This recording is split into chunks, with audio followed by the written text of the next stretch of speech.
ഇവിടെ കോഴിക്കോട് ജില്ലയിൽ ഒരു ചെറുപ്പക്കാരൻ എന്നെ വിളിച്ചിട്ട് പറഞ്ഞു, ഉസ്താദേ എൻ്റെ വാപ്പാനെ എനിക്ക് വല്ലാത്ത ഇഷ്ടമായിരുന്നു ഉസ്താദേ, ഞാനിപ്പോൾ അയാളെ വല്ലാതെ വെറുത്തുപോയി. ഞാനിപ്പോൾ എൻ്റെ വാപ്പാനെ വല്ലാതെ വെറുത്തുപോയി. ഞാൻ ചോദിച്ചു എന്തേ? ഉസ്താദേ, കല്യാണം കഴിഞ്ഞിട്ട് 1 വർഷം പോലും ആയില്ല, എൻ്റെ ഭാര്യയെ എൻ്റെ വാപ്പ എൻ്റെ വീട്ടിൽ നിന്ന് ഇറക്കി വിട്ടു. ഞാൻ ഒറ്റ കാര്യം അവനോട് പറഞ്ഞുള്ളൂ, നിനക്ക് നട്ടലില്ലാത്തോണ്ടാന്ന് പറഞ്ഞു. അവൻ എന്നോട് പറയും, ഉസ്താദേ എൻ്റെ വാപ്പ എൻ്റെ ഭാര്യ എൻ്റെ വീട്ടിൽ നിന്ന് ഇറക്കി വിട്ടു ഉസ്താദേ. ഞാൻ ചോദിച്ചു എന്തിനാ?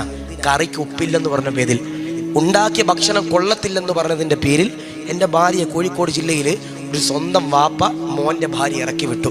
ഞാൻ ചോദിച്ചിട്ടാ ചങ്ങാതി, നീ തിരിച്ചു വിളിച്ചില്ല, എനിക്ക് എൻ്റെ വാപ്പാനെ പേടിയ ഉസ്താദേ. അവൻ പറഞ്ഞ എനിക്ക് എൻ്റെ വാപ്പാനെ പേടിയ ഉസ്താദേ, അള്ളാഹു കാത്തിരിക്കട്ടെ. ഞാൻ പറഞ്ഞു, ഉമ്മ ആണെങ്കിലും വാപ്പാണെങ്കിലും കൂട്ടുകാരനാണെങ്കിലും കൂട്ടുകാരിയാണെങ്കിലും മൂന്നാമതായിട്ട് നമ്മുടെ ഭാര്യയുടെയും ഭർത്താവിൻ്റെ ഇടയിൽ ഒരാളെയും കൊണ്ടുവരാൻ പാടില്ല, അല്ലേ?